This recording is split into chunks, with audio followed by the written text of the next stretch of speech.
Hi mga mommies out there, alam nyo ba na kapag buntis ka, pwede ka nga makakuha ng up to 70,000 maternity benefit kay SSS? Basta member ka nga ni SSS, employed ka man o unemployed, pwedeng-pwede ka nga makakuha ng benefits. Kagaya na nga lang sa maternity benefits, basta pasok ka lang sa qualifying period, pwedeng-pwede ka na nga makakuha nito. Pero paano nga ba natin malalaman na pasok nga tayo sa qualifying period?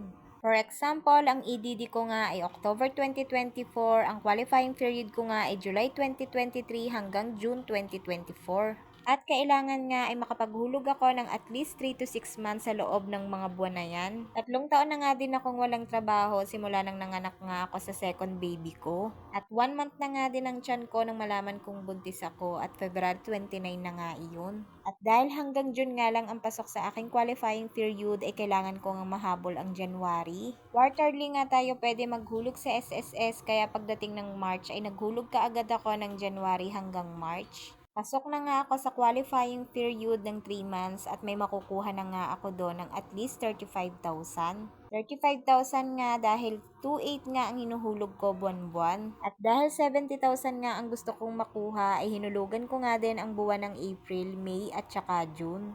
Pero hindi lang yon, hindi ka rin basta-basta makakakuha ng SSS maternity benefit kapag late payment ka. Paano ba natin malalaman na late payment tayo?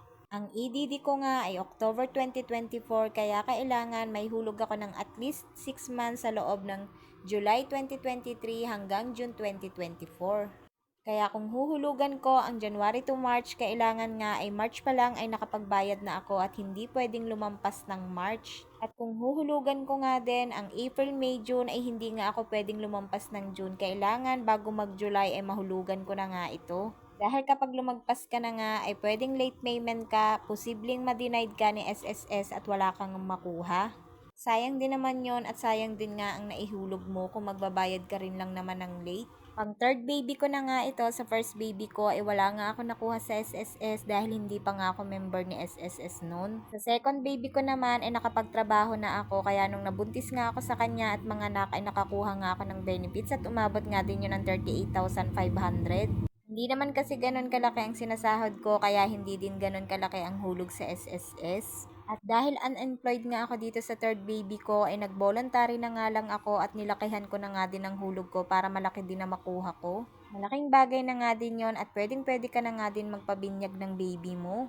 Kaya kung buntis ka din at unemployed nga na kagaya ko, ay hulugan mo na nga din yung SSS mo para may makuha ka din sa maternity benefits. At kapag nakapaghulog ka na, ay mag-submit ka na din ng maternity notification para manotif sa SSS na buntis ka.